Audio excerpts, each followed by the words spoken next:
ഒരു സഹപ്രവർത്തകൻ എന്നോട് വിളിച്ചു പറഞ്ഞു, നിങ്ങളെ സ്ഥാനത്ത് നിന്ന് നീക്കിയതായിട്ട് ഇരിട്ടി ബ്ലോക്ക് കോൺഗ്രസ് കമ്മിറ്റിയുടെ വാട്സപ്പ് ഗ്രൂപ്പിൽ അതിൻ്റെ പ്രസിഡന്റ് ഒരു മെസ്സേജ് ഇട്ടിട്ടുണ്ട് KPCC എന്ന് പറഞ്ഞു.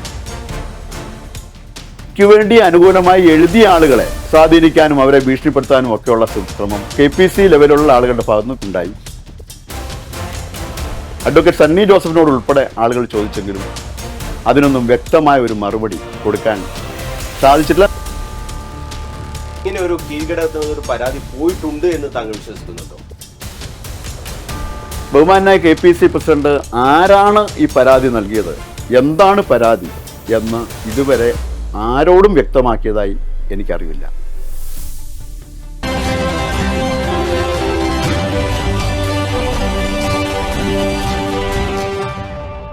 അഞ്ചു പതിറ്റാണ്ടോളമായി ഒരു രാഷ്ട്രീയ പാർട്ടിയുടെ ഭാഗമായി പ്രവർത്തിക്കുക, അംഗീകാരമെന്നോണം ജില്ലാ ഭാരവാഹിയായി നേതൃത്വം പ്രഖ്യാപിച്ച് 3-ാം ദിവസം അദ്ദേഹത്തെ ആ സ്ഥാനത്ത് നിന്നും നീക്കം ചെയ്യുക.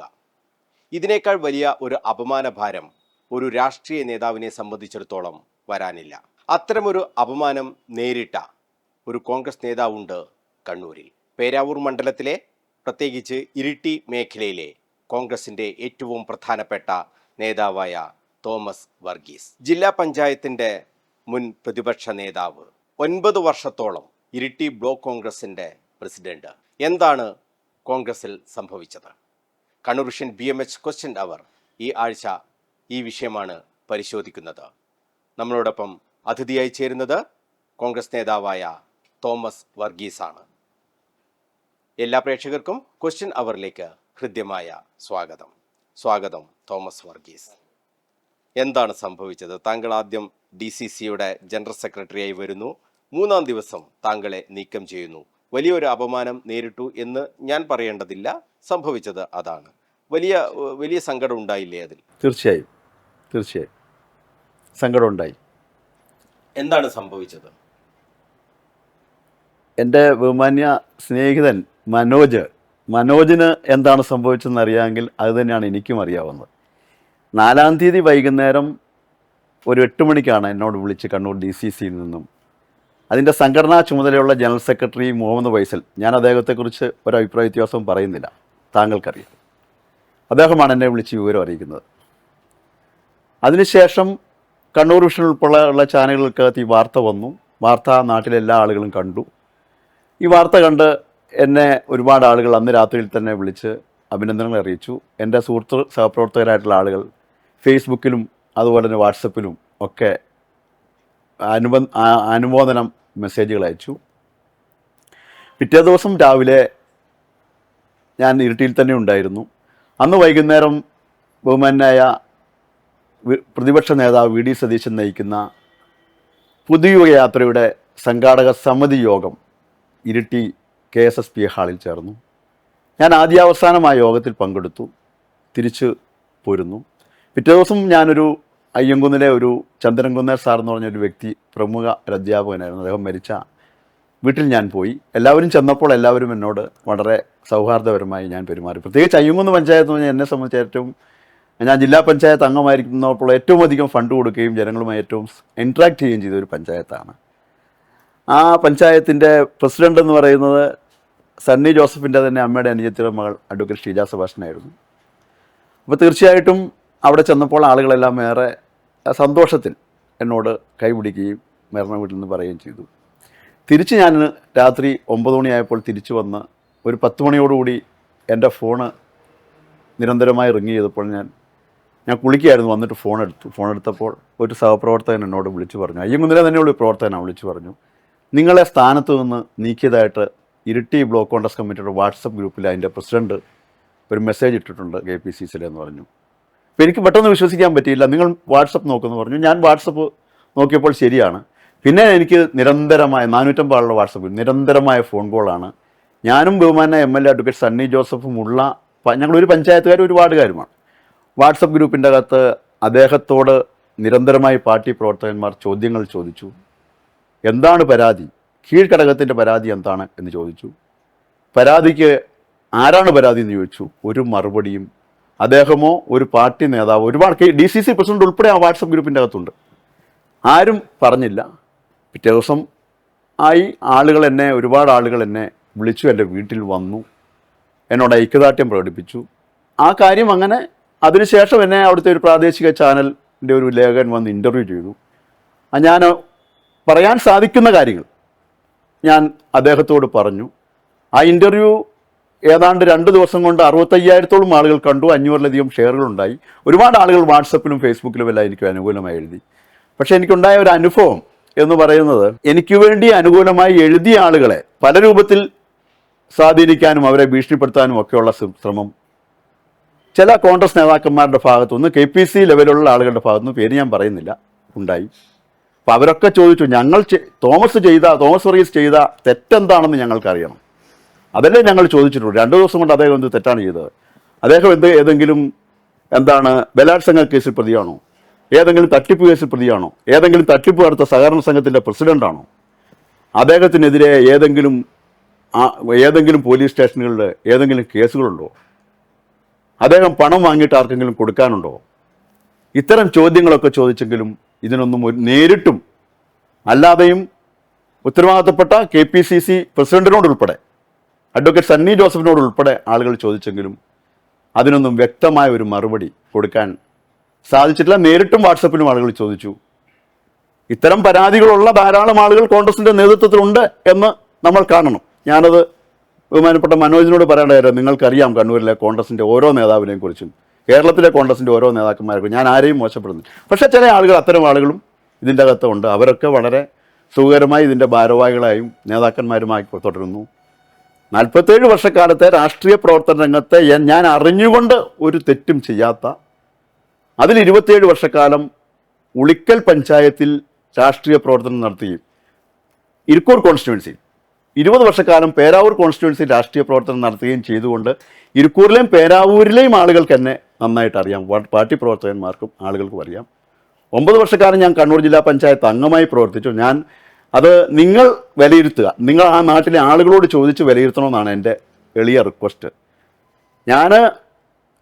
എനിക്ക് മുമ്പും എനിക്ക് ശേഷവും എന്നെപ്പോലെ പ്രവർത്തിച്ച ഒരു ജില്ലാ പഞ്ചായത്ത് മെമ്പർ ഉണ്ടായിട്ടില്ല എന്ന് നാട്ടുകാർ സാക്ഷ്യപ്പെടുത്തും. പാർട്ടിക്ക് അതീതമായി നാട്ടുകാർ സാക്ഷ്യപ്പെടുത്തും. അയ്യങ്കുന്ന് പ്രളയം ഉണ്ടായപ്പോൾ CPMൻ്റെ നേതാവ് KV Sumesh, Areekode MLA KV Sumesh ആയിരുന്നു ജില്ലാ പഞ്ചായത്ത് ഞങ്ങളുടെ പ്രസിഡന്റ്.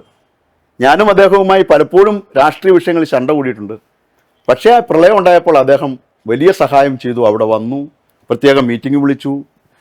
കണ്ണൂർ ജില്ലാ പഞ്ചായത്തിൽ ഈ വിഷയം ഞാൻ ചർച്ച ചെയ്യിപ്പിച്ചു. 15 റോഡുകൾ, ഒരു പഞ്ചായത്തിൻ്റെ അകത്ത് 15 റോഡുകൾ ഒറ്റയടിക്ക് അനുവദിച്ചു തന്നു. 2 കോടിയാണ് ഞാൻ ആവശ്യപ്പെട്ട 2.5 കോടിയുടെ ഫണ്ട് അനുവദിച്ചു തന്നു. അങ്ങനെ ഞാൻ നല്ല നിലയ്ക്ക് ജില്ലാ പഞ്ചായത്തിലെ പ്രവർത്തനങ്ങൾക്ക് ജനങ്ങളുടെ സഹകരണത്തിൽ, എൻ്റെ മേന്മ കൊണ്ടല്ല, എനിക്ക് ആദ്യമായി കിട്ടിയ ഒരു സ്ഥാനമാണ് 47 വർഷക്കാലത്തെ രാഷ്ട്രീയ പ്രവർത്തനത്തിനിടയ്ക്ക്. അതുകൊണ്ട് എനിക്ക് നന്നായി ആളുകളുടെ പിന്തുണയിൽ പ്രവർത്തിക്കാൻ പറ്റി. ഞാൻ ഒരു വിദ്യാർത്ഥിയായിരിക്കുമ്പോൾ, 9ാം ക്ലാസ് വിദ്യാർത്ഥിയായിരിക്കുമ്പോഴാണ് എനിക്ക് രാഷ്ട്രീയ പ്രവർത്തനം ഞാൻ തുടങ്ങിയത്. കാരണം എന്ന് പറയുന്നത്, ഞാൻ 7ാം ക്ലാസ്സിൽ പഠിക്കുമ്പോൾ 11 കിലോമീറ്റർ ഉളിക്കലിലേക്ക് നടന്നു പഠിച്ച ഒരു വിദ്യാർത്ഥിയാണ്. 11 കിലോമീറ്റർ തിരിച്ചു വീട്ടിലേക്ക്, 22 കിലോമീറ്റർ പെർ ഡേ ഒരു 7ാം ക്ലാസ് വിദ്യാർത്ഥി. അന്ന് ഞങ്ങളുടെ നടന്നു പോകുന്ന വഴികളിലെല്ലാം കാണുന്ന ചുമരെഴുത്ത് ഇന്ത്യ എന്നാൽ ഇന്ദിര, ഇന്ദിര എന്നാൽ ഇന്ത്യ എന്നാണ്. ആ ചുമരെഴുത്ത് കണ്ടാണ് ഞങ്ങൾ സ്കൂളിലേക്ക് നടന്നു പോകുന്നത്. അടിയന്തരാവസ്ഥയ്ക്ക് ശേഷം ഇന്ദിരാഗാന്ധി പരാജയപ്പെട്ടപ്പോൾ വീണ്ടും അടുത്ത മുദ്രാവാക്യവും ചുമരെഴുത്തും ഉണ്ടായി 78-ൽ, ഭാരതയക്ഷി ഇന്ദിരാഗാന്ധി. അപ്പോൾ ഒരു 9ാം ക്ലാസ്സുകാരൻ്റെ ബാലമനസ്സിൽ ഇന്ദിരാഗാന്ധിയോട് തോന്നിയ സ്നേഹം കൊണ്ട് ഞങ്ങൾ നടന്നു പോകുന്ന 8 കുട്ടികൾ ഉളിക്കൽ ഹൈസ്കൂളിൽ ഇന്ദിരാഗാന്ധിക്ക് സിന്ദാബാദ് വിളിച്ചുകൊണ്ട് KSU പ്രവർത്തനം ആരംഭിച്ചു 78-ൽ. ഞാൻ കോളേജ് വിദ്യാഭ്യാസം കഴിഞ്ഞ് മട്ടന്നൂർ കോളേജിലെ വിദ്യാർത്ഥി രാഷ്ട്രീയ പ്രവർത്തനവും കഴിഞ്ഞ് ഡിഗ്രി എടുത്ത് യൂത്ത് കോൺഗ്രസ് പ്രവർത്തനവും നാട്ടിൽ വരുമ്പോൾ 1985 അന്ന് ഉളിക്കൽ സർവീസ് സഹകരണ ബാങ്കിലേക്ക് തെരഞ്ഞെടുപ്പ് നടന്നു. ആ തെരഞ്ഞെടുപ്പിൽ ഞാൻ കോൺഗ്രസിലെ I വിഭാഗത്തിൻ്റെ സ്ഥാനാർത്ഥിയാണ്, ഏക സ്ഥാനാർത്ഥിയാണ്. ബാക്കി A വിഭാഗമാണ്. സണ്ണി ജോസഫാണ് അന്ന് ബാങ്കിൻ്റെ പ്രസിഡന്റ്. ഞങ്ങൾ 5 വർഷക്കാലം യോജിച്ച് പ്രവർത്തിച്ചു. അതിനുശേഷം ഞാൻ യൂത്ത് കോൺഗ്രസിൻ്റെ പേരാവൂർ ഇരിക്കൂർ നിയോജകമണ്ഡലം, ഇരിക്കൂറിലാണ് ഉളിക്കൽ, ഇരിക്കൂർ നിയോജകമണ്ഡലം ജനറൽ സെക്രട്ടറിയായും വൈസ് പ്രസിഡന്റുമായി പ്രവർത്തിച്ചു. അന്നാണ് ആദരണീയനായ നമ്മുടെ രമേശ് ചെന്നിത്തല യൂത്ത് കോൺഗ്രസ് സംസ്ഥാന അധ്യക്ഷനായിരുന്നു. അദ്ദേഹം അധ്യക്ഷനായിരുന്നപ്പോൾ ഞങ്ങളുടെ ഒക്കെ സ്നേഹിതനായിട്ടുള്ള നേതാവായിരുന്ന ബാബു എളംപ്ലാശ്ശേരി എന്ന് പറയുന്ന ആളായിരുന്നു യൂത്ത് കോൺഗ്രസിൻ്റെ ഇരിക്കൂർ നിയോജകമണ്ഡലം പ്രസിഡന്റ്. അദ്ദേഹം ഉദയഗിരി മുതൽ ഉളിക്കൽ വരെ, ഉദയഗിരിയിലെ മണക്കടവ് മുതൽ ഉളിക്കലിലെ മണിക്കടവ് വരെ 10 ദിവസം നീണ്ടു നിൽക്കുന്ന ഒരു പദയാത്ര നടത്തി. ആ പദയാത്രയിൽ പൂർണ്ണമായി ആ കോൺസ്റ്റിറ്റ്യുവൻസിക്കകത്ത് അദ്ദേഹത്തോടൊപ്പം നടന്ന ഒരാളാണ് ഞാൻ. അതിനുശേഷം ഞാൻ വളരെ ചെറുപ്പത്തിൽ തന്നെ ഉളിക്കലിലെ റബ്ബർ മാർക്കറ്റിംഗ് സൊസൈറ്റി, ചെറുപ്പത്തില്ല, ഒരു പുതിയ സൊസൈറ്റി ഉണ്ടാക്കി ഞാൻ ഈ ബാങ്ക് ഡയറക്ടറായതിൻ്റെ ഇടയ്ക്ക് ഞാൻ കോപ്പറേറ്റീവ് മാനേജ്മെൻറ്റിൽ ഹയർ ഡിപ്ലോമ കോട്ടയത്ത് പഠിച്ച് നേടി. അതിനുശേഷം ഞാൻ ഉളിക്കൽ റബ്ബർ മാർക്കറ്റിംഗ് സൊസൈറ്റിയിൽ സെക്രട്ടറിയായി വർക്ക് ചെയ്തു. അങ്ങനെ വർക്ക് ചെയ്യുമ്പോഴാണ് കണ്ണൂർ ജില്ലാ ബാങ്കിലേക്ക് നിയമനം വരുന്നത്. അതിൻ്റെ അകത്ത് ഞാൻ അപേക്ഷകനായിരുന്നു. ഞാനതിൻ്റെ ഡീറ്റെയിൽസിലേക്ക് പോകുന്നില്ല, അതിൻ്റെ ഉള്ളുകളിലേക്കും പോകുന്നില്ല. അപ്പോൾ ഞാൻ Irikkur block Congress committee general secretary ആയിട്ടാണ് ഞാൻ ആ സമയത്ത് പ്രവർത്തിക്കുന്നത്. എനിക്ക് 29 വയസ്സുള്ളപ്പോൾ ഇരിക്കൂർ ബ്ലോക്ക് കോൺഗ്രസ് കമ്മിറ്റിയുടെ ജനറൽ സെക്രട്ടറിയായി ഞാൻ പ്രവർത്തിച്ചു. ആ ബാങ്ക് അപ്പോയിൻമെൻറ്റിൽ എനിക്ക് ആദ്യം നിയമനം ലഭിച്ചില്ല. അതിനുള്ള കാരണങ്ങൾ ഞാൻ വെളിപ്പെടുത്തുന്നില്ല, വേണമെങ്കിൽ രഹസ്യമായി പറയാം. പിന്നീട് 8 മാസം കഴിഞ്ഞ് എനിക്ക് നിയമനം ലഭിച്ചു. ആ നിയമനവുമായി പിന്നീട് ഞാൻ ജോലി സംബന്ധമായി ഇരിട്ടിയിലേക്ക് താമസം മാറ്റി. എൻ്റെ ഭാര്യ B.Ed കഴിഞ്ഞ ആളായിരുന്നു. അവർ ഇരിട്ടിക്കടുത്തൊരു സ്കൂളിൽ ജോലിക്ക് ജോയിൻ ചെയ്തു. അങ്ങനെ വരുമ്പോൾ സ്വാഭാവികമായിട്ടും കുറച്ച് കിലോമീറ്ററുടെ ദൂരം ജോലിക്ക് വരാനുള്ള സൗകര്യത്തിന് വേണ്ടി ഞാൻ ഇരിട്ടിയിലേക്ക് താമസം മാറ്റി. അങ്ങനെയാണ് ഞാൻ ഇരിട്ടിയിലും പേരാവൂരിലെയും ഒരു രാഷ്ട്രീയ പ്രവർത്തകനായി മാറുന്നത്. ഞാൻ 9 വർഷക്കാലം കോൺഗ്രസിൻ്റെ ബ്ലോക്ക് കമ്മിറ്റി പ്രസിഡന്റ് ആയിരുന്നപ്പോൾ ഞാൻ അന്തരിച്ചുപോയ ഏറ്റവും ആദരണീയനായ കെ സുരേന്ദ്രനോടൊപ്പം കോൺഗ്രസിൻ്റെ ബ്ലോക്ക് കമ്മിറ്റി പ്രസിഡന്റായിരുന്നു. അദ്ദേഹം DC പ്രസിഡന്റായിരിക്കുമ്പോൾ അന്തരിച്ചുപോയ ബഹുമാനായ നേതാവ് സതീശൻ പാച്ചേനിയോടൊപ്പം അന്നും ഞാൻ ബ്ലോക്ക് കോൺഗ്രസ് കമ്മിറ്റി പ്രസിഡന്റായിരുന്നു. ആ ഘട്ടത്തിലാണ് കോൺഗ്രസ് ഓഫീസ് സുരേന്ദ്രൻ കോൺഗ്രസ് ഓഫീസിൻ്റെ പ്രവർത്തനങ്ങൾ കണ്ണൂരിൽ ആരംഭിച്ചു. പുതിയ DCC ഓഫീസിൻ്റെ പ്രവർത്തനങ്ങൾ ആരംഭിച്ചു. പൂർത്തീകരിക്കാൻ സാധിച്ചില്ല, അദ്ദേഹം മരിച്ചു. അതിനുശേഷം സതീശൻ പാച്ചേനി ആ പ്രവർത്തനങ്ങൾ പൂർത്തീകരിച്ചു. എന്നോട് ബ്ലോക്ക് കോൺഗ്രസ് കമ്മിറ്റി പ്രസിഡന്റ് എന്നുള്ള നിലയ്ക്ക് അദ്ദേഹം ആവശ്യപ്പെട്ടത് 2 കാര്യങ്ങളാണ്. ബ്ലോക്ക് കോൺഗ്രസ് കമ്മിറ്റി പ്രസിഡന്റുമാർ ആദ്യഘട്ടത്തിൽ 1 ലക്ഷം രൂപ DCC ഓഫീസിന് വേണ്ടി പിരിച്ചു നൽകണം എന്ന് പറഞ്ഞു. ഞാൻ ഒരു ദിവസം ഉച്ച കഴിഞ്ഞ് 2 മണി മുതൽ 7 മണി വരെ കുറച്ച് ആളുകളെ കണ്ട് ഈ 1 ലക്ഷം, എൻ്റെ സഹപ്രവർത്തകന്മാർക്ക് 1 ലക്ഷം രൂപ പിരിച്ച് ഞാൻ DCC പ്രസിഡന്റിൻ്റെ കയ്യിൽ കൊണ്ടുപോയി. DCC ഓഫീസിൻ്റെ ഉദ്ഘാടനത്തോടനുബന്ധിച്ച് വീണ്ടും ഒരു ബ്ലോക്ക് കോൺഗ്രസ് കമ്മിറ്റി 5 ലക്ഷം രൂപ നൽകണമെന്ന് പറഞ്ഞു. 5 ലക്ഷം രൂപ. ഞാൻ എല്ലാവരെയും കൂട്ടി എല്ലാ മണ്ഡലങ്ങളിലും ഒക്കെ പൈസ കളക്ട് ചെയ്ത് പൈസ തികഞ്ഞില്ല. അപ്പം ഞാൻ തികഞ്ഞില്ല. ഒരു മണ്ഡലം പ്രസിഡന്റും എനിക്ക് പിരിച്ച കാശ് തന്നില്ല. അദ്ദേഹത്തിൻ്റെ ഈ കാശുണ്ട്, ഞാൻ അത് എത്തിച്ചു തന്നോളാം എന്ന് പറഞ്ഞു. പൈസ കൊടുക്കേണ്ട സമയം അപ്പോൾ എൻ്റെ പോക്കറ്റിൽ നിന്ന് കൂടി ഒരു 40,000 രൂപ ഇട്ട് ഞാൻ 5 ലക്ഷം രൂപ തികച്ച് മരിച്ചുപോയ DCC ഓഫീസിൻ്റെ ഉദ്ഘാടനത്തിന് 3 ദിവസം മുമ്പ് ഞാൻ 5 ലക്ഷം രൂപ ബണ്ടിലായിക്കോട്ടെ DCC ഓഫീസിൻ്റെ ഉദ്ഘാടനത്തിന് വേണ്ടി പ്രസിഡന്റിന് കൊടുത്തു. അപ്പോൾ അവിടുന്ന് ഒരു ഫോട്ടോ എടുത്ത് ഇരിട്ടി ബ്ലോക്ക് കോൺഗ്രസ് കമ്മിറ്റി പ്രസിഡന്റിനും ടീമിനും അഭിനന്ദനങ്ങൾ, 5 ലക്ഷം രൂപയുടെ ഫണ്ട് പൂർത്തീകരിച്ചതിന് അഭിനന്ദനങ്ങൾ. എൻ്റെ ഫോണിൻ്റെ അകത്ത് അതിപ്പോഴും കിടപ്പുണ്ട്.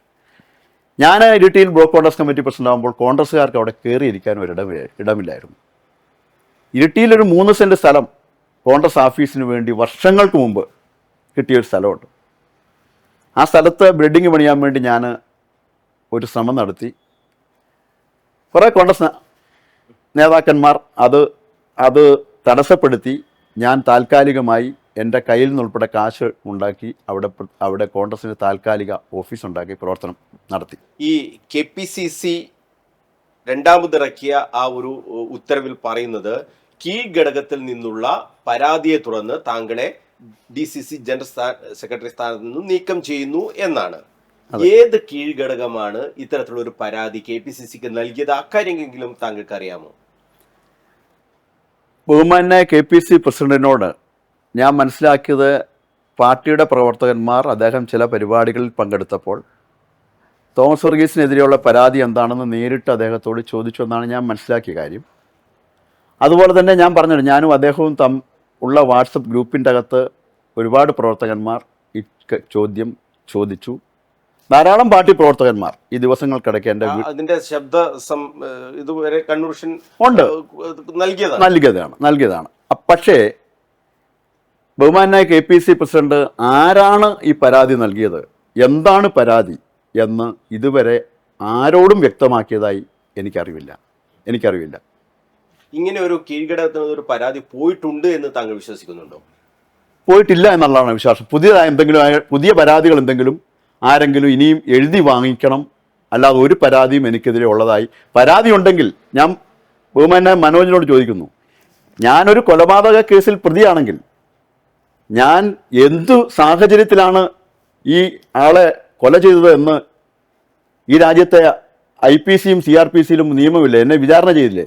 ഒരു പരാതി ഉണ്ടെങ്കിൽ എന്നോട് ചോദിക്കണ്ടേ? അതിനുള്ള ഒരു സാമാന്യ ഒരു നീതി ഉണ്ടല്ലോ.